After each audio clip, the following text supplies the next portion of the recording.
Halo sahabatku, selamat datang kembali di channel Kita Bercerita. Kali ini akan menceritakan tentang awalnya diremehkan sebagai gadis kampung tanpa masa depan. Rahasiamu akhirnya terbongkar ketika suami miliardermu membuka rekaman CCTV berdarah di malam penyusupan itu. Ternyata kamu. Sebelum ceritanya dimulai, silahkan tulis di kolom komentar, dari kota mana saja kalian berasal. Jangan lupa tekan like dan subscribe, agar channel ini bisa berkembang dan bisa memberikan cerita yang lebih menarik lagi. Malam itu, kediaman keluarga Adijaya tampak begitu sunyi, namun ketegangan terasa amat pekat di dalam kamar utama. Aku, Veronica, hanya bisa duduk terdiam di tepi ranjang bersepuh emas yang terasa begitu dingin. Tatapanku kosong menatap lantai marmer berkilau. Di sudut ruangan, beberapa kerabat suamiku masih menyisakan bisik-bisik tajam yang sengaja diperdengarkan. Sejak pertama kali melangkah ke rumah mewah ini sebagai istri dari Baskara, seorang pengusaha muda dengan kekayaan miliaran, label, gadis kampung tanpa masa depan, tak pernah lepas dari diriku. Mereka menganggapku bersanding dengannya hanya karena keberuntungan. Sesosok wanita naif yang hanya tahu cara mengurus dapur rumah tangga pedesaan. Ibu mertuaku menghela napas panjang sembari menatapku sinis. Baskara, sudah ibu katakan sejak awal. Menikahi gadis dari desa terpencil hanya akan membawa masalah. Lihat sekarang, bahkan sistem keamanan rumahmu yang bernilai ratusan juta bisa ditembus semalam. Dan istrimu? Dia hanya gemetar di pojok ruangan tanpa tahu harus berbuat apa. Gadis ini tidak punya mental untuk mendampingi pria sepertimu. Baskara tidak langsung menjawab. Wajah suamiku tampak mengeras. Rahangnya kokoh menahan emosi yang tertahan. Tangannya bergerak lincah di atas papan ketik laptop, mencoba mengakses peladen cadangan dari kamera pengawas tersembunyi yang terpasang di lorong sayap barat rumah kami. Semalam, sebuah insiden mengerikan terjadi. Sekelompok penyusup terlatih bersenjata tajam berhasil melumpuhkan 3 penjaga depan dan masuk ke dalam rumah. Anehnya, ketika alarm berbunyi dan polisi datang, para penyusup itu ditemukan terkapar di lantai dalam keadaan tak berdaya dengan luka-luka yang cukup parah. Sementara aku ditemukan menangis ketakutan di dalam kamar, mengunci diri. Ibu, tolong tenanglah. Suara Baskara terdengar berat namun penuh wibawa. Kita tidak bisa menuduh Veronica atas ketidakmampuan sistem keamanan kita. Dia adalah korban yang paling trauma di sini. Korban? Sahut Bibi Baskara dengan tawa meremehkan. Dia itu beban. Baskara. Orang-orang luar sana akan menertawakanmu karena memiliki istri yang tidak bisa membawa diri di kalangan atas. Dan sekarang dia bahkan tidak bisa menjaga rumah saat kamu sedang rapat bisnis di luar kota. Entah bagaimana para penjahat itu bisa lumpuh. Mungkin mereka saling serang sendiri. Yang jelas, kehadiran wanita kampung ini hanya membawa sial. Aku tetap mengunci mulutku. Di balik jemariku yang bertautan dan tampak gemetar, sebenarnya ada ketenangan yang teramat dingin. Aku membiarkan mereka menumpahkan segala caci maki dan pandangan rendah itu. Bagiku, biarlah mereka menganggapku lemah. Biarlah mereka berpikir bahwa Veronica adalah gadis polos yang ketakutan setengah mati oleh bayangan malam itu. Sudah terbuka, ucap Baskara tiba-tiba. Suaranya seketika memutus untaian kata-kata pedas dari keluarganya. Layar laptop besar di hadapan Baskara kini menampilkan rekaman hitam putih dengan resolusi sangat tinggi. Itu adalah rekaman CCTV tersembunyi yang letaknya tidak diketahui oleh siapapun, bahkan oleh para pencuri yang mengira mereka telah merusak seluruh sistem utama. Rekaman itu menunjukkan pukul 2.15 dini hari. Suasana lorong rumah yang gelap gulita. 3 orang pria bertopeng dengan pakaian taktis hitam muncul dari balik koridor, menggenggam bilah belati yang berkilau terkena sisa cahaya bulan. Mereka bergerak sangat senyap, menunjukkan bahwa mereka bukan pencuri amatir, melainkan sekelompok profesional yang dikirim untuk menghabisi atau menculik siapapun yang ada di dalam rumah. Lihat itu, mereka membawa senjata. Seru Ibu Baskara dengan wajah pucat. Bagaimana mungkin sistem keamananmu bisa kecolongan seperti ini? Namun, perhatian semua orang di ruangan itu mendadak terkunci ketika sesosok wanita muncul di ujung lorong. Itu adalah aku. Dalam rekaman tersebut, aku mengenakan gaun tidur putih panjang, berjalan dengan tenang tanpa ada kepanikan sedikit pun di wajahku. Rambut panjangku terurai, dan langkah kakiku sama sekali tidak mengeluarkan suara. Veronica? Apa yang kamu lakukan di luar kamar saat itu? Baskara menoleh ke arahku, matanya memicing, penuh dengan tanda tanya besar yang selama ini terpendam. Aku tidak menjawab. Aku hanya menatap layar itu dengan debaran jantung yang mulai berpacu, bukan karena takut pada para penyusup, melainkan karena rahasia terbesar dalam hidupku, masa lalu yang telah kukubur dalam-dalam demi menjalani hidup normal sebagai istri yang patuh, kini terpampang jelas di depan mata suamiku. Di layar, salah satu penyusup menyadari kehadiranku dan langsung menerjang maju dengan pisau terangkat, siap menyerang. Ibu Baskara memekik ngeri, menutup matanya dengan kedua tangan. Namun, apa yang terjadi berikutnya membuat ruangan itu seketika menjadi sepi seperti kuburan.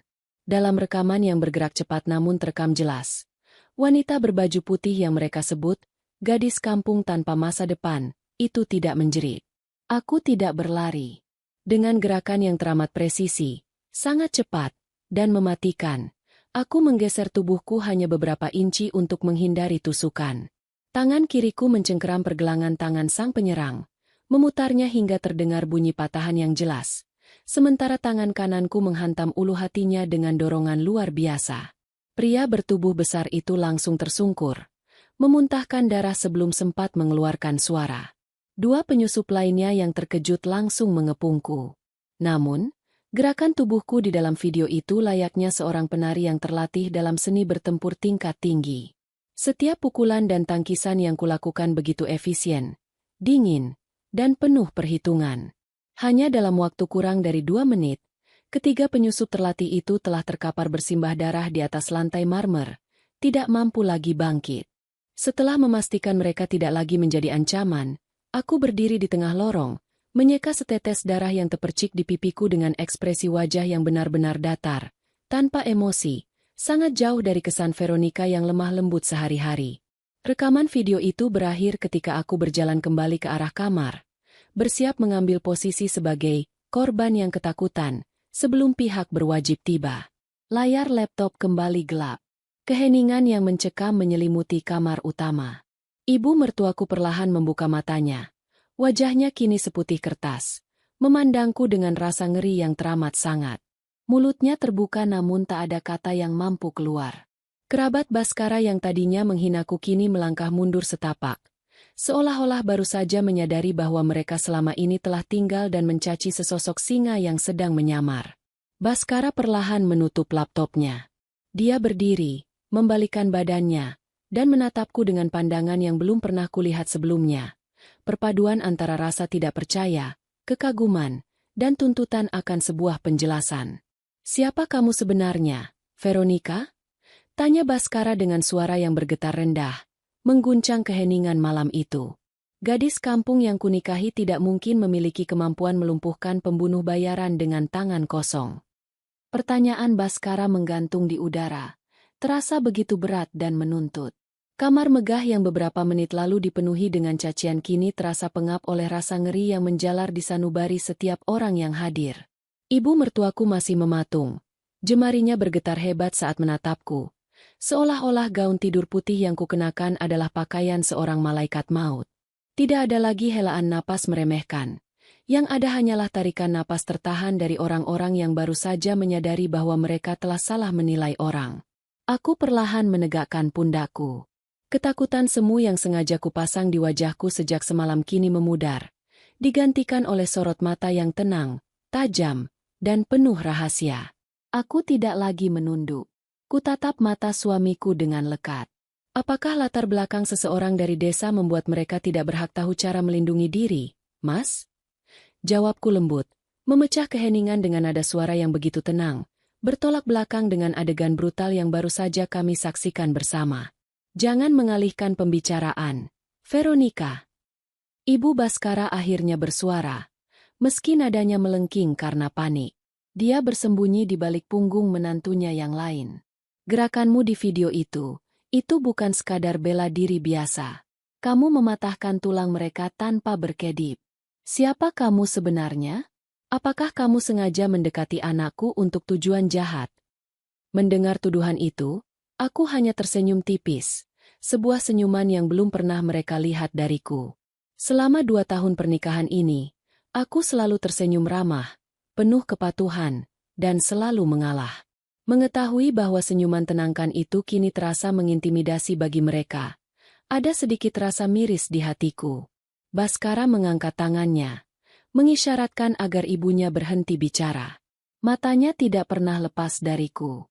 Sebagai seorang pengusaha yang terbiasa membaca negosiator ulung, dia tahu ada sesuatu yang jauh lebih dalam di balik ketenanganku.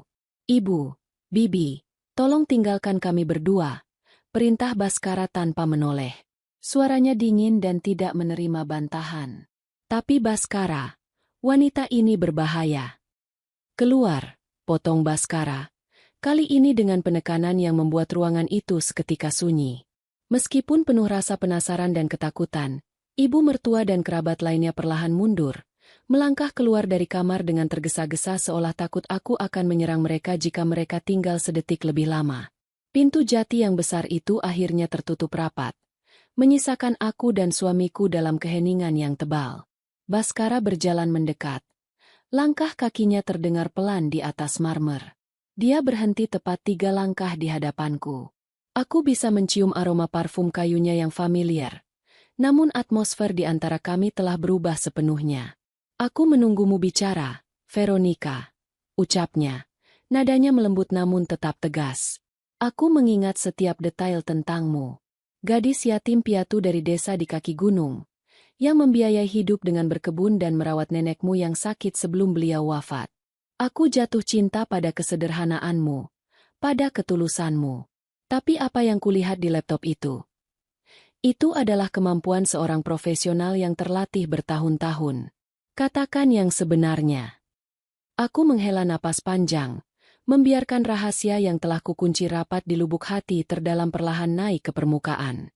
"Semua yang kamu ketahui tentang masa laluku di desa itu nyata, Mas. Aku tidak berbohong tentang nenekku, tentang kebunku, atau tentang asal-usulku. Aku memang tumbuh di sana."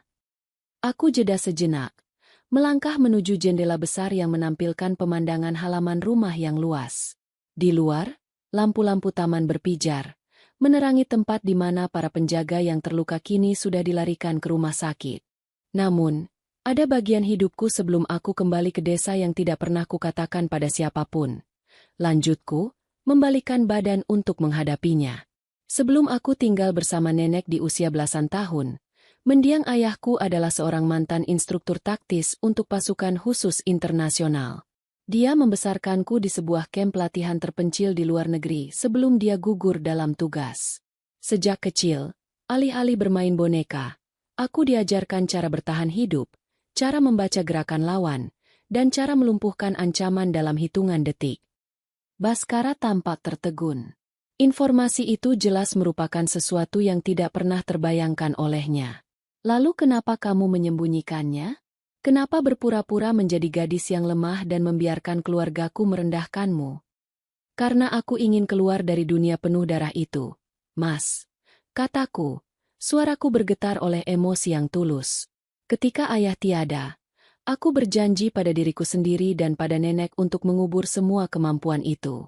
Aku hanya ingin menjadi wanita biasa, menjalani hidup yang damai, dan ketika aku bertemu denganmu, aku melihat masa depan yang tenang itu. Aku tidak pernah bermaksud menipumu. Bagiku, kemampuan bela diri itu adalah kutukan dari masa lalu yang ingin kulupakan."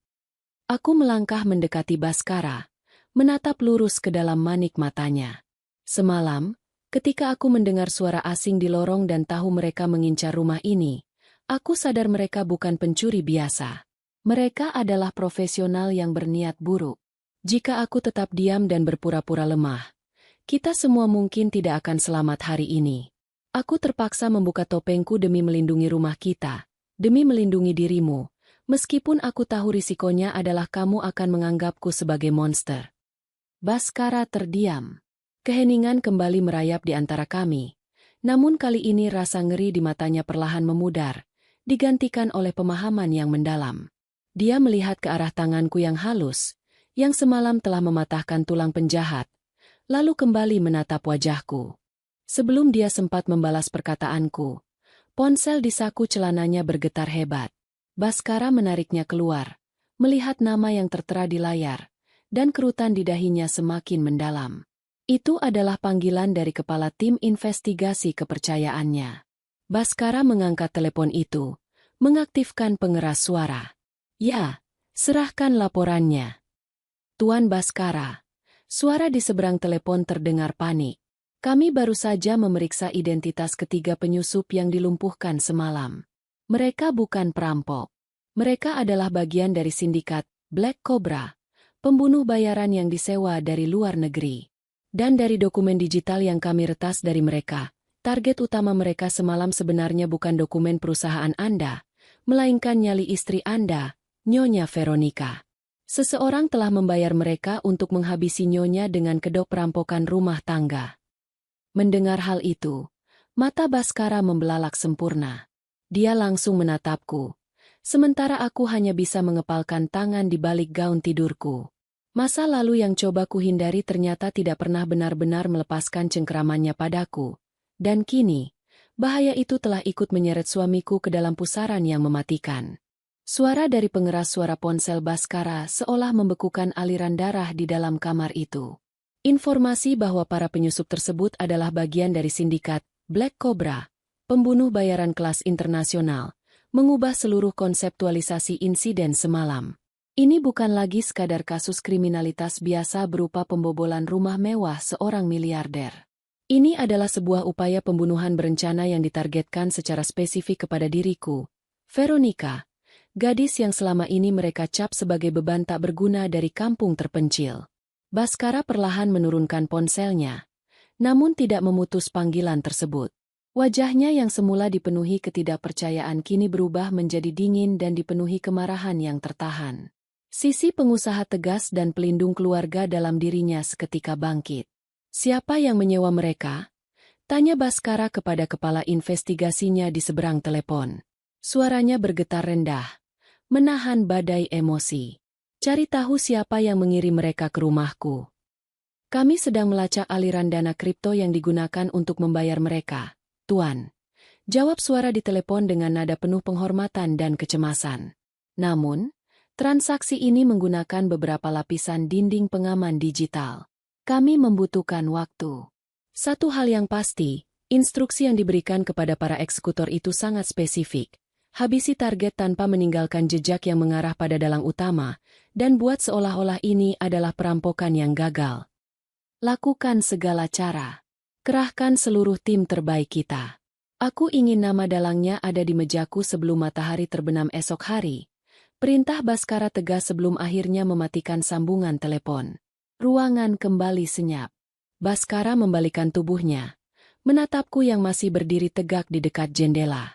Ada keheningan panjang di antara kami, sebuah momen di mana kami berdua mencoba mencerna kenyataan baru yang begitu mengejutkan ini.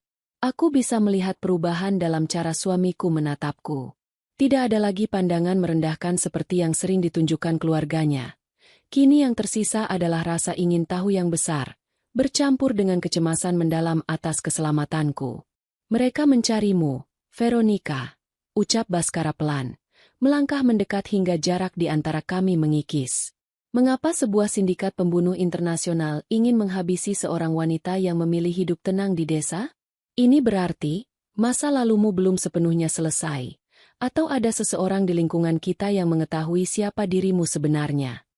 Aku menghela napas panjang, membiarkan jemariku menyentuh pembatas jendela yang dingin. Otakku berputar cepat, menganalisis setiap kemungkinan. Black Cobra bukan organisasi yang mudah disewa oleh sembarang orang, Mas. Biaya untuk mengontrak 3 eksekutor taktis seperti semalam bisa mencapai jutaan dolar. Seseorang yang menginginkan kematianku haruslah memiliki kekayaan yang sangat besar, atau memiliki dendam lama yang belum tuntas dengan mendiang ayahku. Aku menjeda kalimatku, mencoba mengingat kembali arsip-arsip lama dan musuh-musuh yang mungkin pernah dihadapi oleh ayahku di masa lalu. Namun, ayahku sudah tiada bertahun-tahun yang lalu, dan kamp pelatihan itu sudah lama dihancurkan. Hampir tidak mungkin ada yang tahu bahwa putri dari instruktur taktis itu sekarang berada di sini, menjadi istrimu, kecuali... Kecuali apa? potong Baskara cepat. Matanya menatapku dengan tajam. Kecuali informasi itu bocor dari dalam lingkup yang sangat dekat dengan kita, kataku lirih. Tatapanku mengarah pada pintu kamar yang tertutup rapat, menyiratkan kecurigaan yang selama ini ku pendam. Seseorang yang tahu persis kapan kamu berada di luar kota, seseorang yang tahu seluk-beluk rutinitas rumah ini, dan seseorang yang memiliki motif kuat untuk menyingkirkanku agar posisiku di sampingmu kosong. Mendengar analisisku yang begitu taktis dan Halo sahabatku, selamat datang kembali di channel Kita Bercerita. Kali ini akan menceritakan tentang awalnya diremehkan sebagai gadis kampung tanpa masa depan. Rahasiamu akhirnya terbongkar ketika suami miliardermu membuka rekaman CCTV berdarah di malam penyusupan itu. Ternyata kamu. Sebelum ceritanya dimulai, silahkan tulis di kolom komentar, dari kota mana saja kalian berasal. Jangan lupa tekan like dan subscribe, agar channel ini bisa berkembang, dan bisa memberikan cerita yang lebih menarik lagi. Malam itu, kediaman keluarga Adijaya tampak begitu sunyi, namun ketegangan terasa amat pekat di dalam kamar utama.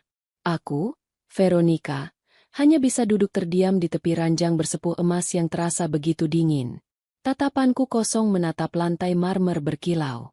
Di sudut ruangan, beberapa kerabat suamiku masih menyisakan bisik-bisik tajam yang sengaja diperdengarkan. Sejak pertama kali melangkah ke rumah mewah ini sebagai istri dari Baskara, seorang pengusaha muda dengan kekayaan miliaran, label, gadis kampung tanpa masa depan, tak pernah lepas dari diriku. Mereka menganggapku bersanding dengannya hanya karena keberuntungan. Sesosok wanita naif yang hanya tahu cara mengurus dapur rumah tangga pedesaan. Ibu mertuaku menghela napas panjang sembari menatapku sinis. Baskara, sudah ibu katakan sejak awal. Menikahi gadis dari desa terpencil hanya akan membawa masalah. Lihat sekarang, bahkan sistem keamanan rumahmu yang bernilai ratusan juta bisa ditembus semalam. Dan istrimu? Dia hanya gemetar di pojok ruangan tanpa tahu harus berbuat apa. Gadis ini tidak punya mental untuk mendampingi pria sepertimu. Baskara tidak langsung menjawab. Wajah suamiku tampak mengeras. Rahangnya kokoh menahan emosi yang tertahan. Tangannya bergerak lincah di atas papan ketik laptop, mencoba mengakses peladen cadangan dari kamera pengawas tersembunyi yang terpasang di lorong sayap barat rumah kami. Semalam, sebuah insiden mengerikan terjadi. Sekelompok penyusup terlatih bersenjata tajam berhasil melumpuhkan 3 penjaga depan dan masuk ke dalam rumah. Anehnya, ketika alarm berbunyi dan polisi datang, para penyusup itu ditemukan terkapar di lantai dalam keadaan tak berdaya dengan luka-luka yang cukup parah. Sementara aku ditemukan menangis ketakutan di dalam kamar, mengunci diri. Ibu, tolong tenanglah. Suara Baskara terdengar berat namun penuh wibawa. Kita tidak bisa menuduh Veronica atas ketidakmampuan sistem keamanan kita. Dia adalah korban yang paling trauma di sini. Korban? Sahut Bibi Baskara dengan tawa meremehkan. Dia itu beban. Baskara. Orang-orang luar sana akan menertawakanmu karena memiliki istri yang tidak bisa membawa diri di kalangan atas. Dan sekarang dia bahkan tidak bisa menjaga rumah saat kamu sedang rapat bisnis di luar kota. Entah bagaimana para penjahat itu bisa lumpuh. Mungkin mereka saling serang sendiri. Yang jelas, kehadiran wanita kampung ini hanya membawa sial. Aku tetap mengunci mulutku. Di balik jemariku yang bertautan dan tampak gemetar, sebenarnya ada ketenangan yang teramat dingin. Aku membiarkan mereka menumpahkan segala caci maki dan pandangan rendah itu. Bagiku, biarlah mereka menganggapku lemah. Biarlah mereka berpikir bahwa Veronica adalah gadis polos yang ketakutan setengah mati oleh bayangan malam itu. Sudah terbuka, ucap Baskara tiba-tiba. Suaranya seketika memutus untaian kata-kata pedas dari keluarganya. Layar laptop besar di hadapan Baskara kini menampilkan rekaman hitam putih dengan resolusi sangat tinggi. Itu adalah rekaman CCTV tersembunyi yang letaknya tidak diketahui oleh siapapun. Bahkan oleh para pencuri yang mengira mereka telah merusak seluruh sistem utama. Rekaman itu menunjukkan pukul 2.15 dini hari. Suasana lorong rumah yang gelap gulita. 3 orang pria bertopeng dengan pakaian taktis hitam muncul dari balik koridor, menggenggam bilah belati yang berkilau terkena sisa cahaya bulan. Mereka bergerak sangat senyap, menunjukkan bahwa mereka bukan pencuri amatir, melainkan sekelompok profesional yang dikirim untuk menghabisi atau menculik siapapun yang ada di dalam rumah. Lihat itu, mereka membawa senjata. Seru Ibu Baskara dengan wajah pucat. Bagaimana mungkin sistem keamananmu bisa kecolongan seperti ini? Namun, perhatian semua orang di ruangan itu mendadak terkunci ketika sesosok wanita muncul di ujung lorong. Itu adalah aku. Dalam rekaman tersebut, aku mengenakan gaun tidur putih panjang, berjalan dengan tenang tanpa ada kepanikan sedikit pun di wajahku. Rambut panjangku terurai, dan langkah kakiku sama sekali tidak mengeluarkan suara. Veronica, apa yang kamu lakukan di luar kamar saat itu? Baskara menoleh ke arahku, matanya memicing, penuh dengan tanda tanya besar yang selama ini terpendam. Aku tidak menjawab. Aku hanya menatap layar itu dengan debaran jantung yang mulai berpacu, bukan karena takut pada para penyusup, melainkan karena rahasia terbesar dalam hidupku, masa lalu yang telah kukubur dalam-dalam demi menjalani hidup normal sebagai istri yang patuh, kini terpampang jelas di depan mata suamiku. Di layar, salah satu penyusup menyadari kehadiranku dan langsung menerjang maju dengan pisau terangkat, siap menyerang. Ibu Baskara memekik ngeri, menutup matanya dengan kedua tangan. Namun, apa yang terjadi berikutnya membuat ruangan itu seketika menjadi sepi seperti kuburan. Dalam rekaman yang bergerak cepat namun terekam jelas, wanita berbaju putih yang mereka sebut, gadis kampung tanpa masa depan, itu tidak menjerit. Aku tidak berlari. Dengan gerakan yang teramat presisi, sangat cepat, dan mematikan, aku menggeser tubuhku hanya beberapa inci untuk menghindari tusukan. Tangan kiriku mencengkeram pergelangan tangan sang penyerang, memutarnya hingga terdengar bunyi patahan yang jelas, sementara tangan kananku menghantam ulu hatinya dengan dorongan luar biasa.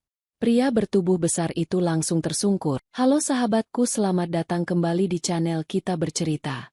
Kali ini akan menceritakan tentang awalnya diremehkan sebagai gadis kampung tanpa masa depan.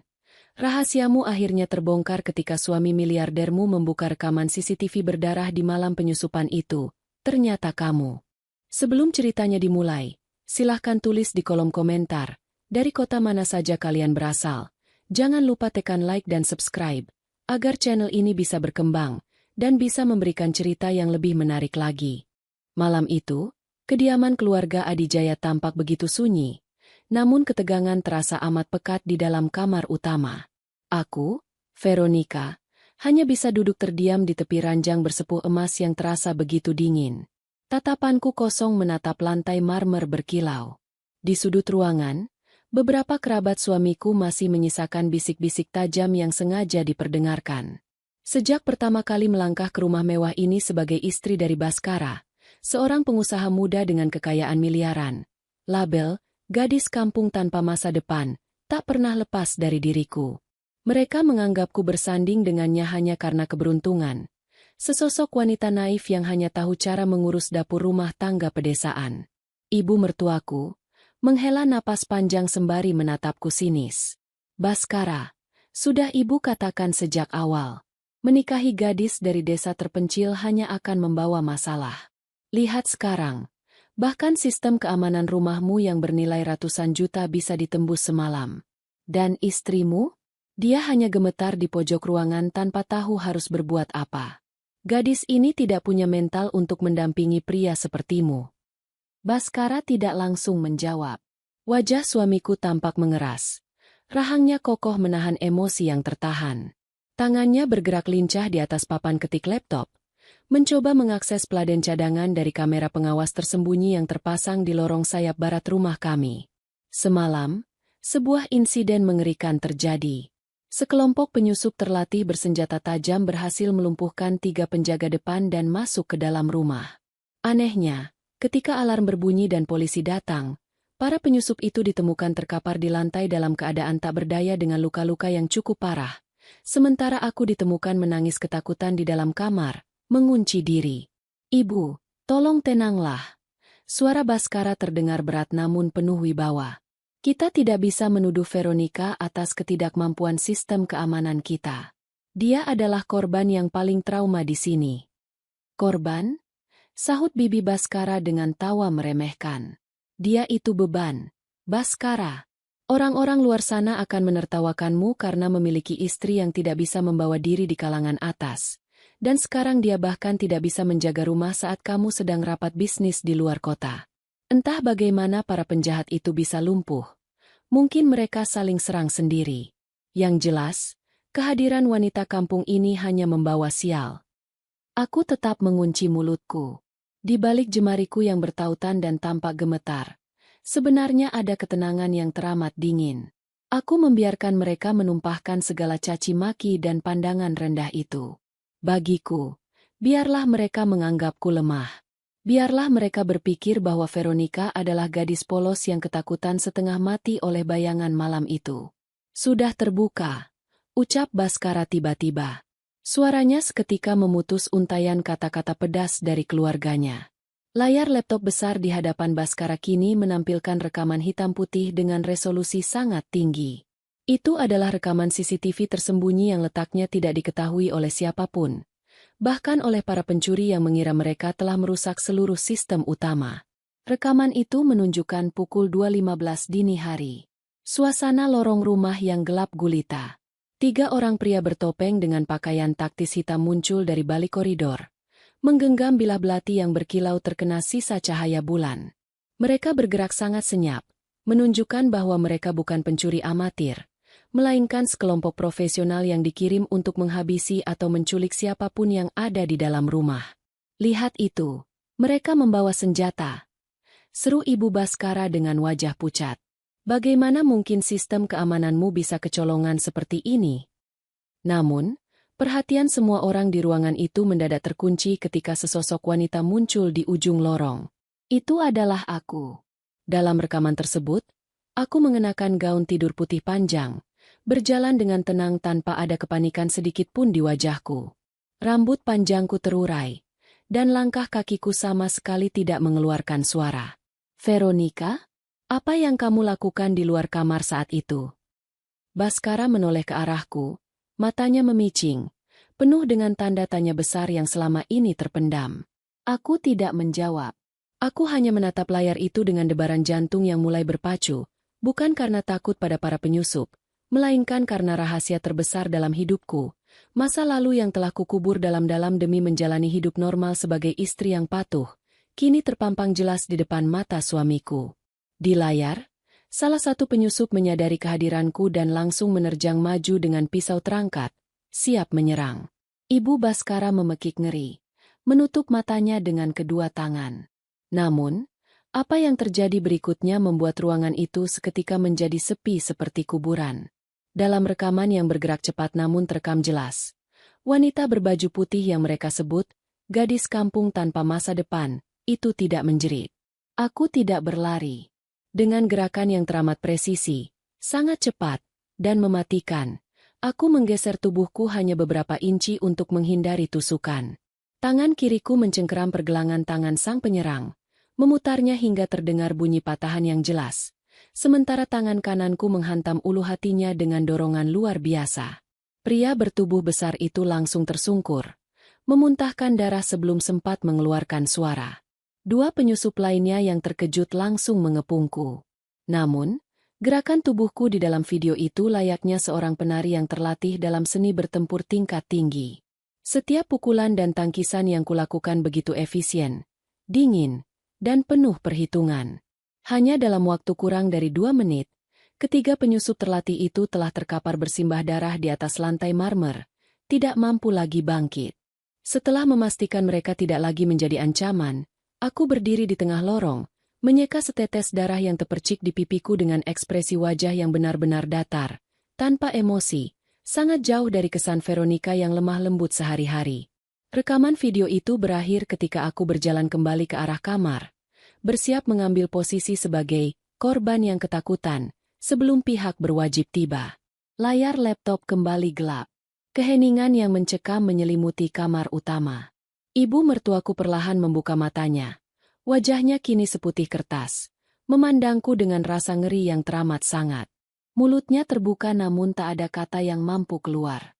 Kerabat Baskara yang tadinya menghinaku kini melangkah mundur setapak, seolah-olah baru saja menyadari bahwa mereka selama ini telah tinggal dan mencaci sesosok singa yang sedang menyamar. Baskara perlahan menutup laptopnya. Dia berdiri, membalikkan badannya, dan menatapku dengan pandangan yang belum pernah kulihat sebelumnya. Perpaduan antara rasa tidak percaya, kekaguman, dan tuntutan akan sebuah penjelasan. Siapa kamu sebenarnya, Veronica? Tanya Baskara dengan suara yang bergetar rendah, mengguncang keheningan malam itu. Gadis kampung yang kunikahi tidak mungkin memiliki kemampuan melumpuhkan pembunuh bayaran dengan tangan kosong. Pertanyaan Baskara menggantung di udara, terasa begitu berat dan menuntut. Kamar megah yang beberapa menit lalu dipenuhi dengan cacian kini terasa pengap oleh rasa ngeri yang menjalar di sanubari setiap orang yang hadir. Ibu mertuaku masih mematung. Jemarinya bergetar hebat saat menatapku. Seolah-olah gaun tidur putih yang kukenakan adalah pakaian seorang malaikat maut. Tidak ada lagi helaan napas meremehkan. Yang ada hanyalah tarikan napas tertahan dari orang-orang yang baru saja menyadari bahwa mereka telah salah menilai orang. Aku perlahan menegakkan pundakku. Ketakutan semu yang sengaja kupasang di wajahku sejak semalam kini memudar, digantikan oleh sorot mata yang tenang, tajam, dan penuh rahasia. Aku tidak lagi menunduk. Kutatap mata suamiku dengan lekat. Apakah latar belakang seseorang dari desa membuat mereka tidak berhak tahu cara melindungi diri, Mas? Jawabku lembut, memecah keheningan dengan nada suara yang begitu tenang, bertolak belakang dengan adegan brutal yang baru saja kami saksikan bersama. Jangan mengalihkan pembicaraan, Veronica. Ibu Baskara akhirnya bersuara, meski nadanya melengking karena panik. Dia bersembunyi di balik punggung menantunya yang lain. Gerakanmu di video itu bukan sekadar bela diri biasa. Kamu mematahkan tulang mereka tanpa berkedip. Siapa kamu sebenarnya? Apakah kamu sengaja mendekati anakku untuk tujuan jahat?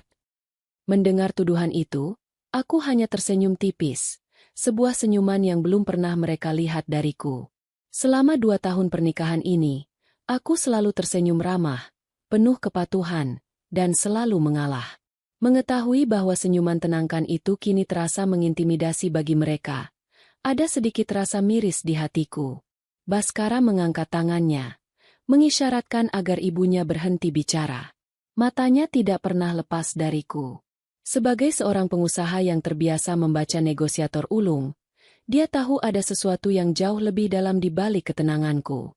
Ibu, Bibi, tolong tinggalkan kami berdua, perintah Baskara tanpa menoleh. Suaranya dingin dan tidak menerima bantahan. Tapi Baskara, wanita ini berbahaya. Keluar, potong Baskara. Kali ini dengan penekanan yang membuat ruangan itu seketika sunyi. Meskipun penuh rasa penasaran dan ketakutan, ibu mertua dan kerabat lainnya perlahan mundur, melangkah keluar dari kamar dengan tergesa-gesa seolah takut aku akan menyerang mereka jika mereka tinggal sedetik lebih lama. Pintu jati yang besar itu akhirnya tertutup rapat, menyisakan aku dan suamiku dalam keheningan yang tebal. Baskara berjalan mendekat. Langkah kakinya terdengar pelan di atas marmer. Dia berhenti tepat 3 langkah di hadapanku. Aku bisa mencium aroma parfum kayunya yang familiar. Namun atmosfer di antara kami telah berubah sepenuhnya. Aku menunggumu bicara, Veronica, ucapnya. Nadanya melembut namun tetap tegas. Aku mengingat setiap detail tentangmu. Gadis yatim piatu dari desa di kaki gunung, yang membiayai hidup dengan berkebun dan merawat nenekmu yang sakit sebelum beliau wafat. Aku jatuh cinta pada kesederhanaanmu, pada ketulusanmu. Tapi apa yang kulihat di laptop itu? Itu adalah kemampuan seorang profesional yang terlatih bertahun-tahun. Katakan yang sebenarnya. Aku menghela napas panjang, membiarkan rahasia yang telah kukunci rapat di lubuk hati terdalam perlahan naik ke permukaan. Semua yang kamu ketahui tentang masa laluku di desa itu nyata, Mas. Aku tidak berbohong tentang nenekku, tentang kebunku, atau tentang asal-usulku. Aku memang tumbuh di sana. Aku jeda sejenak, melangkah menuju jendela besar yang menampilkan pemandangan halaman rumah yang luas. Di luar, lampu-lampu taman berpijar, menerangi tempat di mana para penjaga yang terluka kini sudah dilarikan ke rumah sakit. Namun, ada bagian hidupku sebelum aku kembali ke desa yang tidak pernah kukatakan pada siapapun. Lanjutku, membalikkan badan untuk menghadapinya. Sebelum aku tinggal bersama nenek di usia belasan tahun, Mendiang ayahku adalah seorang mantan instruktur taktis untuk pasukan khusus internasional. Dia membesarkanku di sebuah kamp latihan terpencil di luar negeri sebelum dia gugur dalam tugas. Sejak kecil, alih-alih bermain boneka, aku diajarkan cara bertahan hidup, cara membaca gerakan lawan, dan cara melumpuhkan ancaman dalam hitungan detik. Baskara tampak tertegun. Informasi itu jelas merupakan sesuatu yang tidak pernah terbayangkan olehnya. Lalu kenapa kamu menyembunyikannya? Kenapa berpura-pura menjadi gadis yang lemah dan membiarkan keluargaku merendahkanmu? Karena aku ingin keluar dari dunia penuh darah itu, Mas. Kataku, suaraku bergetar oleh emosi yang tulus. Ketika ayah tiada, aku berjanji pada diriku sendiri dan pada nenek untuk mengubur semua kemampuan itu. Aku hanya ingin menjadi wanita biasa, menjalani hidup yang damai, dan ketika aku bertemu denganmu, aku melihat masa depan yang tenang itu. Aku tidak pernah bermaksud menipumu. Bagiku, kemampuan bela diri itu adalah kutukan dari masa lalu yang ingin kulupakan. Aku melangkah mendekati Baskara, menatap lurus ke dalam manik matanya. Semalam, ketika aku mendengar suara asing di lorong dan tahu mereka mengincar rumah ini, aku sadar mereka bukan pencuri biasa. Mereka adalah profesional yang berniat buruk.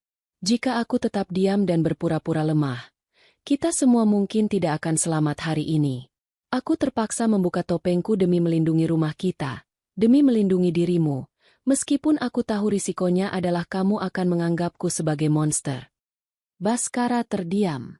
Keheningan kembali merayap di antara kami, namun kali ini rasa ngeri di matanya perlahan memudar, digantikan oleh pemahaman yang mendalam.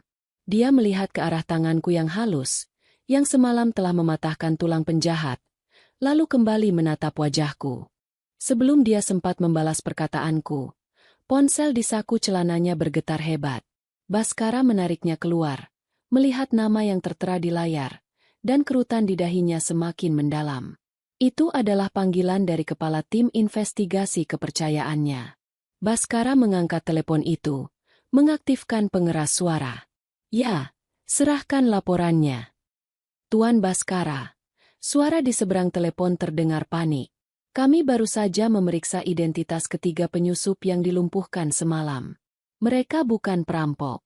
Mereka adalah bagian dari sindikat Black Cobra, pembunuh bayaran yang disewa dari luar negeri.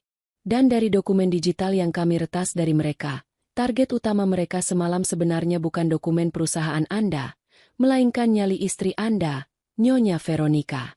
Seseorang telah membayar mereka untuk menghabisi Nyonya dengan kedok perampokan rumah tangga. Mendengar hal itu, mata Baskara membelalak sempurna. Dia langsung menatapku, sementara aku hanya bisa mengepalkan tangan di balik gaun tidurku. Masa lalu yang coba kuhindari ternyata tidak pernah benar-benar melepaskan cengkeramannya padaku. Dan kini, bahaya itu telah ikut menyeret suamiku ke dalam pusaran yang mematikan. Suara dari pengeras suara ponsel Baskara seolah membekukan aliran darah di dalam kamar itu. Informasi bahwa para penyusup tersebut adalah bagian dari sindikat Black Cobra, pembunuh bayaran kelas internasional, mengubah seluruh konseptualisasi insiden semalam.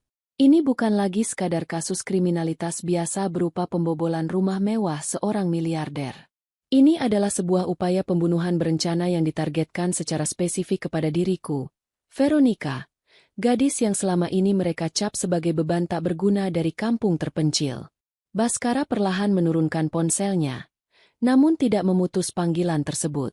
Wajahnya yang semula dipenuhi ketidakpercayaan kini berubah menjadi dingin dan dipenuhi kemarahan yang tertahan. Sisi pengusaha tegas dan pelindung keluarga dalam dirinya seketika bangkit. Siapa yang menyewa mereka? Tanya Baskara kepada kepala investigasinya di seberang telepon. Suaranya bergetar rendah, menahan badai emosi. Cari tahu siapa yang mengirim mereka ke rumahku. Kami sedang melacak aliran dana kripto yang digunakan untuk membayar mereka, Tuan. Jawab suara di telepon dengan nada penuh penghormatan dan kecemasan. Namun, transaksi ini menggunakan beberapa lapisan dinding pengaman digital. Kami membutuhkan waktu. Satu hal yang pasti, instruksi yang diberikan kepada para eksekutor itu sangat spesifik. Habisi target tanpa meninggalkan jejak yang mengarah pada dalang utama, dan buat seolah-olah ini adalah perampokan yang gagal. Lakukan segala cara.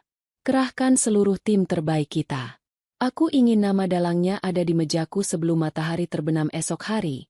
Perintah Baskara tegas sebelum akhirnya mematikan sambungan telepon. Ruangan kembali senyap. Baskara membalikan tubuhnya, menatapku yang masih berdiri tegak di dekat jendela.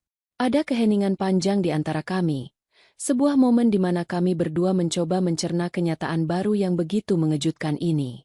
Aku bisa melihat perubahan dalam cara suamiku menatapku. Tidak ada lagi pandangan merendahkan seperti yang sering ditunjukkan keluarganya.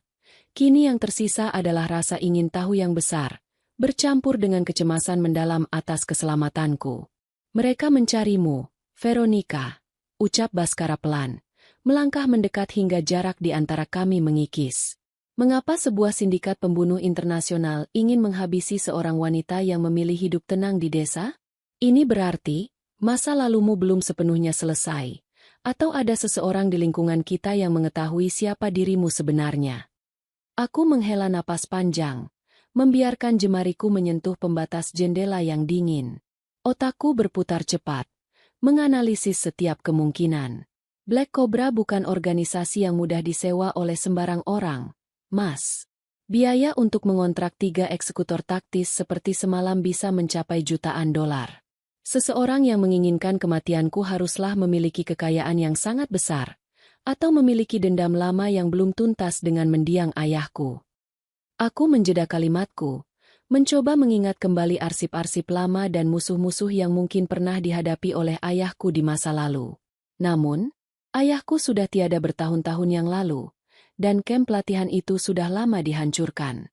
Hampir tidak mungkin ada yang tahu bahwa putri dari instruktur taktis itu sekarang berada di sini, menjadi istrimu, kecuali... Kecuali apa? Potong Baskara cepat. Matanya menatapku dengan tajam. Kecuali informasi itu bocor dari dalam lingkup yang sangat dekat dengan kita, kataku lirih. Tatapanku mengarah pada pintu kamar yang tertutup rapat, menyiratkan kecurigaan yang selama ini kupendam.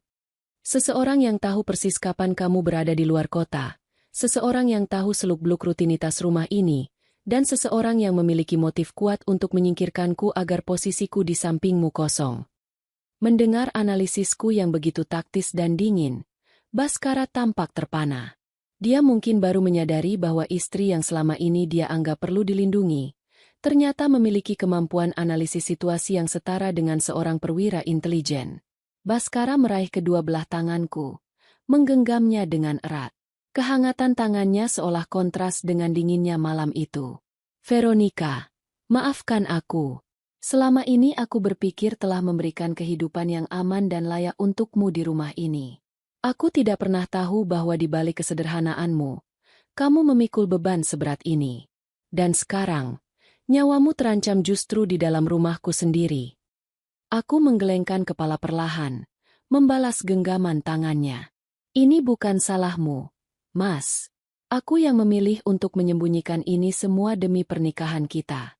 Aku mencintaimu, dan aku tidak ingin masa laluku yang kelam merusak dunia luar biasa yang telah kamu bangun. Kita akan menghadapi ini bersama, ucap Baskara dengan nada penuh komitmen. Aku tidak akan membiarkan siapapun menyentuhmu. Jika mereka mengira bisa menyingkirkanmu dengan mudah karena menganggapmu gadis kampung tanpa masa depan, mereka telah melakukan kesalahan terbesar dalam hidup mereka. Mereka tidak tahu bahwa istriku adalah seorang wanita yang jauh lebih berbahaya dari seluruh pasukan pengawal yang kupunya. Sebuah senyuman tulus akhirnya terukir di wajahku. Rasa lega yang luar biasa merayapi hatiku karena suamiku tidak menjauhiku setelah mengetahui rahasiaku. Dia justru berdiri di sampingku, siap menjadi sekutu terbesar dalam pertempuran yang tampaknya baru saja dimulai. Namun, di balik kehangatan momen itu, aku tahu bahwa ketenangan ini hanya bersifat sementara. Ketika pintu kamar kembali diketuk dengan tergesa-gesa dari luar, atmosfer kembali menegang. Tuan Baskara, mohon maaf mengganggu. Suara pelayan senior rumah kami terdengar panik dari balik pintu. Ibu besar. Ibu tiba-tiba bersikeras ingin meninggalkan kediaman malam ini juga bersama Bibi. Beliau mengatakan tidak ingin tinggal satu atap dengan wanita asing yang membawa sial. Beliau sedang mengemas barang-barangnya di paviliun sebelah. Aku dan Baskara saling berpandangan. Kecurigaan yang sempat terlintas di benakku tadi kini seolah mendapatkan sedikit titik terang. Mengapa ibunya begitu panik dan tergesa-gesa ingin pergi tepat setelah melihat rekaman CCTV tersebut? Apakah itu murni karena rasa takut? Atau ada rasa bersalah yang mencoba disembunyikan sebelum kedoknya sendiri yang terbongkar? Langkah kaki Baskara terasa begitu berat namun pasti saat kami berjalan beriringan menyusuri lorong panjang menuju paviliun barat. Di sepanjang dinding marmer yang sunyi, bayangan kami berdua tampak memanjang, seolah menegaskan bahwa badai yang sesungguhnya baru saja dimulai. Aku sengaja berjalan setengah langkah di belakang suamiku, kembali memasang ekspresi tenang yang santun, topeng yang biasa kukenakan sebagai istri yang berbakti, meski di dalam benakku, setiap saraf taktisku kini dalam posisi siaga penuh. Sesampainya di depan paviliun, suasana tampak kacau. Dua orang pelayan paruh-baya terlihat sibuk mengusung beberapa koper kulit berlogo desainer ternama ke atas troli. Di ambang pintu, ibu mertuaku berdiri dengan gelisah. Jemarinya yang dihiasi cincin berlian besar terus memilin ujung syal sutranya. Wajahnya yang biasa dihiasi riasan tebal kini tampak pucat, dan matanya bergerak liar, menghindari tatapan langsung denganku. "Ibu, apa maksud dari semua ini?" tanya Baskara. Suaranya tenang namun memiliki ketegasan yang membuat para pelayan seketika menghentikan aktivitas mereka dan menunduk hormat. Ibu Baskara tersentak. Bahunya menegang saat mendengar suara putranya. Dia menatap Baskara dengan pandangan memelas. Lalu sedetik kemudian melirikku dengan binar ketakutan yang tidak bisa disembunyikan. "Baskara, ibu tidak bisa tinggal di sini lagi. Rumah ini sudah tidak aman. Dan istrimu." Dia menunjukku dengan jari yang gemetar. "Kamu lihat sendiri di rekaman itu, bukan? Dia bukan wanita baik-baik. Bagaimana mungkin seorang gadis desa memiliki tatapan sedingin itu saat menghabisi orang? Ibu takut. Baskara, ibu tidak ingin mati di tangan menantu sendiri.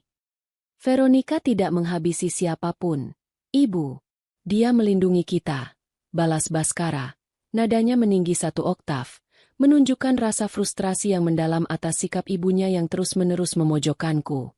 Jika bukan karena kemampuan bela diri Veronica, saat ini kita mungkin sedang mengidentifikasi jenazah di kamar mayat, termasuk jenazah ibu sendiri. Mengapa ibu justru memperlakukannya seperti seorang penjahat? Bibi Baskara, yang baru keluar dari dalam kamar dengan tas jinjingnya, ikut menimpali dengan suara sinis yang tertahan. "Baskara, kamu sudah dibutakan oleh cinta.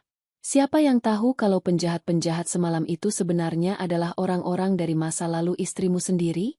Mungkin dia punya musuh. Atau mungkin ini semua adalah sandiwara agar dia terlihat seperti pahlawan di matamu. Ibu dan bibi hanya ingin menyelamatkan diri dari lingkaran hitam wanita ini." Aku melangkah maju 1 tapak, membuat bibi Baskara spontan mundur hingga menabrak lemari pajangan di belakangnya. Aku menundukkan kepala sedikit, menjaga nada suaraku agar tetap terdengar sesopan mungkin, mematuhi batasan sebagai menantu, namun menyisipkan penekanan yang tak kasat mata. "Ibu, bibi, saya mengerti jika apa yang terjadi semalam membuat Anda berdua terkejut," kataku lembut, seolah-olah adegan perkelahian di CCTV itu hanyalah dongeng belaka. Namun, pihak kepolisian dan tim investigasi Mas Baskara saat ini sedang melacak dalang di balik serangan ini. Mereka sudah menemukan fakta bahwa para penyusup itu adalah pembunuh bayaran internasional yang disewa oleh seseorang yang sangat kaya. Seseorang yang tahu persis bahwa Mas Baskara sedang berada di luar kota semalam. Mendengar kalimat terakhirku, mata ibu mertuaku membelalak. Ada kilatan kepanikan yang sangat halus melintas di manik matanya. Sebuah reaksi mikro yang hanya bisa ditangkap oleh mata yang terlatih seperti milikku. Genggamannya pada syal sutra semakin erat, hingga buku-buku jarinya memutih. "Kakaya, siapa yang peduli tentang siapa yang menyewa mereka?" gagap ibu Baskara. Suaranya naik 1 nada, sebuah tanda klasik dari seseorang yang sedang mengalihkan kecemasan. Yang jelas, ibu ingin pulang ke rumah lama ibu di kota sebelah. "Baskara, perintahkan sopir untuk menyiapkan mobil sekarang." Baskara tidak langsung menjawab. Dia adalah seorang pria cerdas yang mengerti bisnis dan manusia. Dia pasti menyadari keanehan dari reaksi ibunya sendiri. Alih-alih langsung menyetujui, Baskara melirik ke arah salah satu koper yang masih terbuka di atas sofa paviliun. Di dalam koper tersebut, di antara tumpukan pakaian mewah, terdapat sebuah kotak bludru hitam kecil yang sangat familiar di mataku.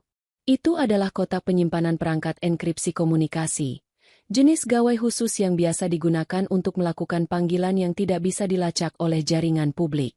Sebuah gawai militer tingkat tinggi, berada di dalam koper seorang wanita parubaya yang mengaku hanya tahu tentang arisan dan sosialita. Aku menyentuh lengan Baskara perlahan, memberikan kode melalui tekanan jemariku pada otot lengannya. Baskara menoleh ke arahku, mengikuti arah pandangan mataku yang tertuju pada kotak bludru tersebut. Seketika, atmosfer di paviliun itu merosot hingga ke titik beku. Baskara berjalan mendekati sofa, mengabaikan seruan protes dari ibunya. Baskara, apa yang kamu lakukan? Jangan membongkar barang-barang ibu, teriak ibunya dengan suara yang mulai histeris. Namun, Baskara tetap menjangkau kotak hitam itu dan membukanya. Di dalamnya, sebuah ponsel satelit dengan layar modifikasi militer tampak menyala, menampilkan sebuah notifikasi pesan teks singkat yang baru saja masuk beberapa menit yang lalu. Baskara membaca pesan tersebut, dan aku bisa melihat bagaimana rahang suamiku mengeras hingga urat-urat di lehernya menegang. Dengan tangan yang sedikit bergetar karena amarah yang memuncak, dia memutar layar gawai itu ke arah ibunya. Di layar tersebut, tertulis sebuah pesan singkat dalam bahasa asing yang telah diterjemahkan secara otomatis oleh sistem. 3 unit pertama gagal. Target wanita masih hidup. Hancurkan semua bukti tautan dana sebelum fajar, atau Anda yang akan menjadi target berikutnya. Ibu. Suara Baskara terdengar begitu lirih, hancur, namun dipenuhi oleh kekecewaan yang teramat sangat. Jelaskan padaku, apa yang telah ibu lakukan pada istriku? Kata-kata Baskara laksana petir yang menyambar di dalam ruangan paviliun yang megah itu. Pesan singkat di layar gawai satelit itu menjadi bukti otentik yang tidak bisa dibantah lagi. Keheningan yang tercipta kali ini benar-benar mencekam, seolah-olah seluruh oksigen di dalam ruangan telah tersedot habis. Aku tetap berdiri di posisiku, mengamati ekspresi wajah ibu mertuaku yang kini sepenuhnya berubah.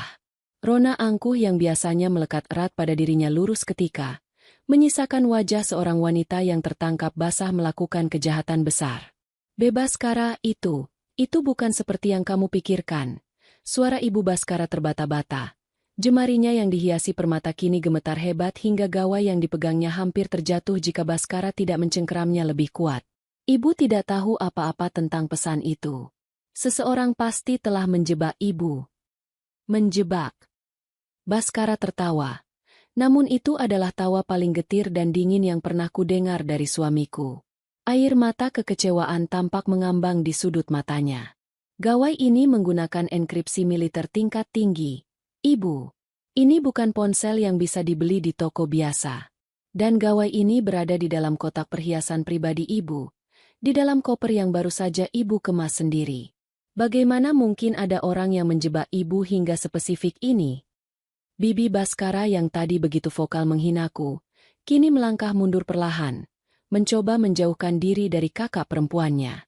Wajahnya pucat pasi, menyadari bahwa dia telah ikut masuk ke dalam pusaran konspirasi yang bisa menyeretnya ke balik jeruji besi. Aku melangkah maju dengan sangat tenang, mendekati tempat Baskara dan ibunya berdiri.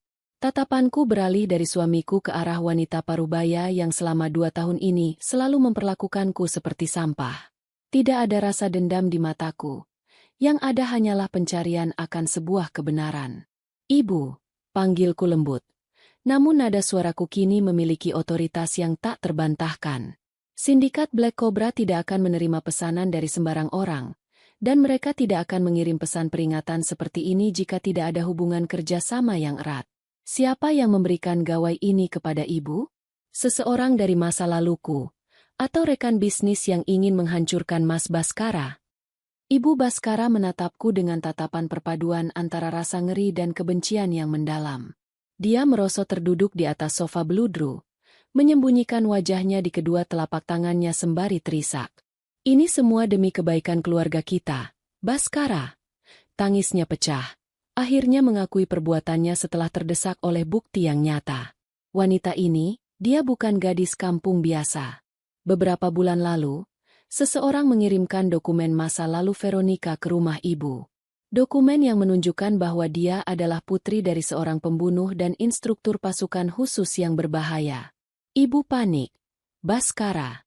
Ibu tidak ingin anak laki-laki ibu satu-satunya, seorang miliarder dengan masa depan cerah, tidur seranjang dengan wanita yang tangannya penuh dengan darah. Baskara tertegun. Matanya beralih menatapku sejenak sebelum kembali menatap ibunya dengan dahi berkerut. Lalu karena alasan itu ibu menyewa pembunuh internasional untuk menghabisinya? Di rumahku sendiri? Di mana nalar ibu? Ibu tidak menyewa mereka secara langsung, seru ibunya, mencoba membela diri di antara isak tangisnya. Pria yang mengirimkan dokumen itu, dia yang menawarkan bantuan. Dia bilang, dia memiliki dendam lama dengan ayah Veronica dan bersedia menyingkirkannya dari hidupmu tanpa melibatkan nama keluarga kita. Dia yang memberikan gawai ini untuk berkomunikasi. Ibunya. Ibu hanya memberikan informasi kapan kamu berada di luar kota dan memberikan kode akses gerbang barat.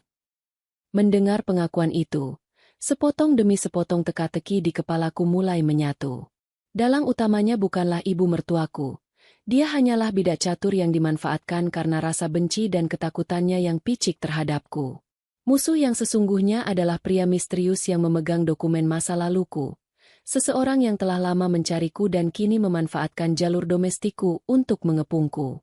Baskara memejamkan matanya rapat-rapat, menarik napas dalam-dalam untuk meredakan badai emosi yang berkecamuk di dadanya. Ketika dia membuka matanya kembali, sorot matanya telah berubah total. Rasa hormat seorang anak kepada ibunya telah terkikis oleh rasa kecewa yang teramat dalam. Ibu telah melampaui batas yang bisa kumaafkan, ucap Baskara dengan suara yang teramat dingin dan datar. Ibu tidak hanya mencoba mencelakai istriku, tapi ibu juga telah membawa bahaya besar ke dalam rumah tangga kami. Mulai malam ini, ibu dan bibi tidak diizinkan lagi menginjakan kaki di rumah ini. Seluruh aset, tunjangan bulanan, dan fasilitas perusahaan atas nama ibu akan saya bekukan per jam ini juga. Baskara, kamu tidak bisa melakukan ini pada ibumu sendiri. Teringis bibi Baskara yang akhirnya panik karena masalah ekonomi mereka mulai terancam. Aku bisa, dan aku akan melakukannya, jawab Baskara tanpa keraguan sedikitpun. Dia kemudian menoleh ke arah pengawal pribadi yang sejak tadi berjaga di luar paviliun. Bawa mereka berdua keluar dari area kediaman ini sekarang. Biarkan mereka pergi dengan pakaian yang melekat di tubuh mereka. Dan pastikan gawai satelit ini tetap aman bersamaku. Para pengawal bergerak cepat melaksanakan perintah sang miliarder. Ibu dan bibi Baskara hanya bisa menangis dan memohon. Namun keputusan Baskara sudah bulat. Mereka dituntun keluar dari paviliun dengan tergesa-gesa, meninggalkan kemewahan yang selama ini mereka banggakan. Kini, di dalam paviliun yang mendadak sepi, hanya tersisa aku dan Baskara. Suamiku berbalik menghadapku. Wajahnya tampak begitu lelah dan rapuh. Dia menjatuhkan gawai satelit itu ke atas meja, lalu melangkah mendekat dan memelukku dengan sangat erat, seolah takut aku akan menghilang dari pandangannya. Maafkan keluargaku, Veronica, bisiknya di dekat telingaku. Suaranya bergetar menahan tangis. Mereka telah menyakitimu begitu dalam, padahal kamu sudah mengorbankan segalanya untuk hidup bersamaku. Aku membalas pelukannya, mengusap punggungnya dengan lembut untuk memberikan ketenangan. Ini bukan salahmu, Mas. Justru sekarang kita tahu siapa musuh yang sebenarnya. Pria yang memberikan gawai itu pada ibumu, dia tahu siapa aku, dan dia tidak akan berhenti sampai dia melihatku tiada. Aku melepaskan pelukan kami perlahan, menatap gawai satelit yang tergeletak di meja dengan tatapan tajam seorang detektif taktis. Kita harus menggunakan gawai ini untuk memancingnya keluar sebelum fajar tiba, sebelum dia menyadari bahwa rencananya telah gagal total. Waktu terus bergulir merayap mendekati pukul 4 pagi.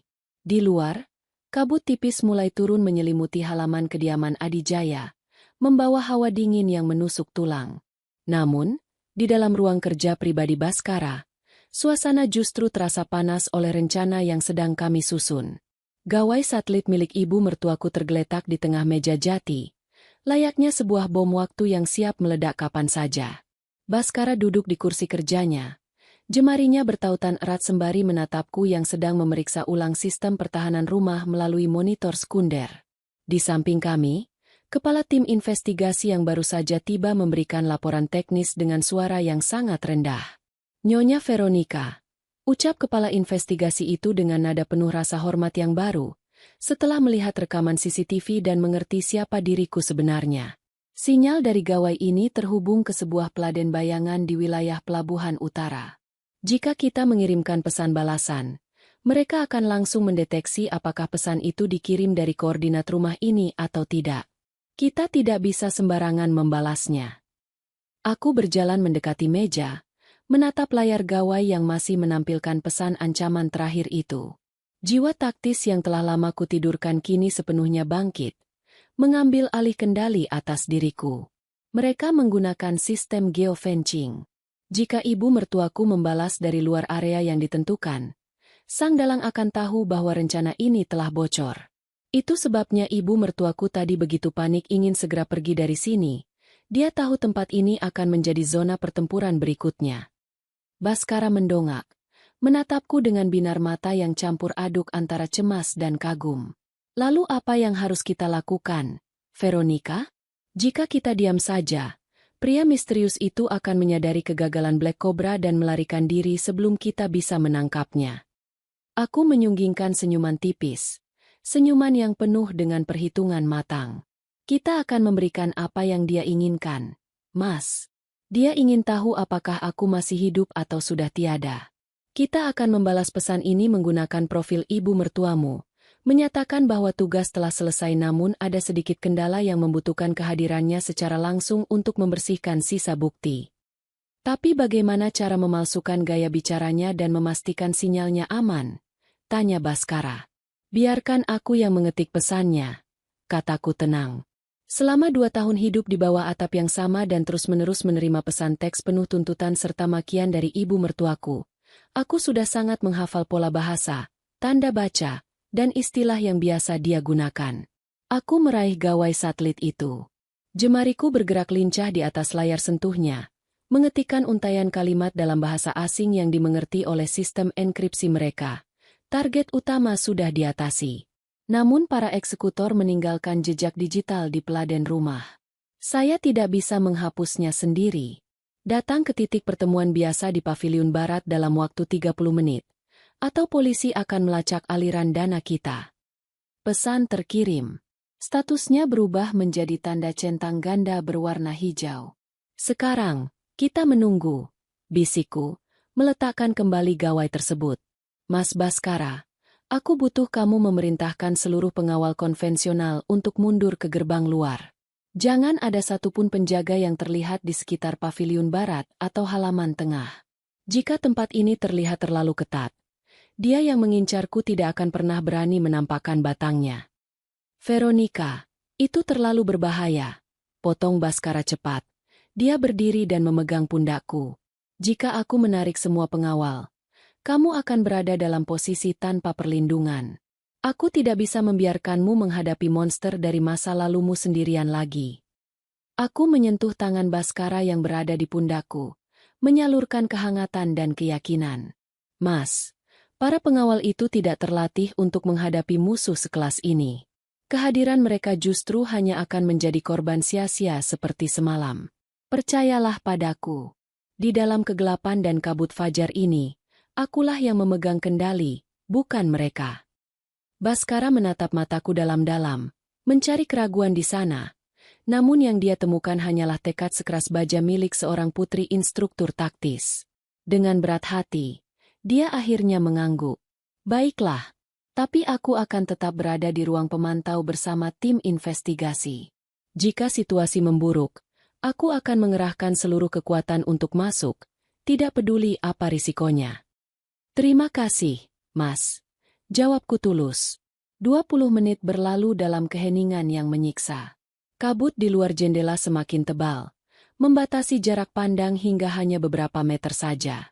Aku telah berganti pakaian, menanggalkan gaun tidur putihku dan mengenakan pakaian taktis hitam yang ringkas. pakaian yang sengaja kusimpan di dasar lemari rahasia, yang kupikir tidak akan pernah kupakai lagi sejak hari pernikahanku. Tiba-tiba, gawai satelit di atas meja bergetar pendek. Sebuah pesan balasan masuk. Aku sudah berada di perimeter luar. Buka gerbang samping. Jantungku berdegap datar, bukan karena takut, melainkan karena adrenalin yang mulai terpompa bebas. Aku menoleh ke arah Baskara, memberikan anggukan kecil sebagai tanda bahwa permainan catur yang sesungguhnya telah dimulai. Topeng gadis kampung tanpa masa depan kini telah hancur sepenuhnya. Dan kini saatnya sang pemburu bayaran menghadapi pemilik asli dari masa lalu yang coba dia musnahkan. Suasana di sekitar paviliun barat terasa begitu sunyi dan dingin.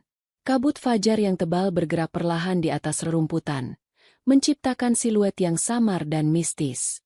Sesuai dengan rencana yang telah kususun bersama Baskara, seluruh pengawal konvensional telah ditarik mundur ke perimeter paling luar. Rumah mewah ini tampak seperti sebuah benteng kosong yang tak berpenghuni, sebuah umpan yang sempurna untuk memancing seekor predator yang terbiasa bergerak di dalam bayangan. Aku berdiri di kegelapan sudut teras paviliun, menyatu dengan keheningan malam yang mulai menipis. Pakaian taktis hitam yang kukenakan terasa pas di tubuhku, mengembalikan memori tentang masa-masa di mana bertahan hidup adalah satu-satunya hukum yang berlaku. Di telingaku, sebuah perangkat penyuara telinga nirkabel sekecil biji jagung terpasang, menghubungkanku langsung dengan Baskara yang berada di ruang pemantau. Veronica, sebuah kendaraan tanpa lampu baru saja berhenti sekitar 100 meter dari gerbang samping. Suara Baskara terdengar lewat penyuara telinga, nadanya syarat akan kecemasan yang tertahan. Seseorang turun dari mobil itu. Dia bergerak sangat cepat, melewati vegetasi taman. Kamera termal kami menangkap pergerakannya. Dia menuju ke arahmu. Tetap di posisi, Mas. Bisikku sangat pelan, hampir tidak menggetarkan pita suaraku. Jangan lakukan pergerakan apapun sampai aku memberikan tanda. Langkah kaki yang mendekat itu sama sekali tidak terdengar oleh telinga manusia biasa. Namun sensor tubuhku yang telah terlatih bertahun-tahun bisa merasakan getaran halus di atas tanah. Seseorang sedang berjalan mendekat melalui celah kabut. Dia tahu cara menyembunyikan langkahnya. Sebuah teknik yang hanya diajarkan di beberapa kamp pelatihan militer khusus di dunia. Sesosok pria jangkung dengan mantel panjang berwarna gelap akhirnya muncul dari balik pekatnya kabut fajar. Dia berhenti tepat di depan pintu masuk paviliun yang sengaja kubiarkan sedikit terbuka. Topi pet yang dikenakannya agak diturunkan, menyembunyikan sebagian besar wajahnya dalam kegelapan.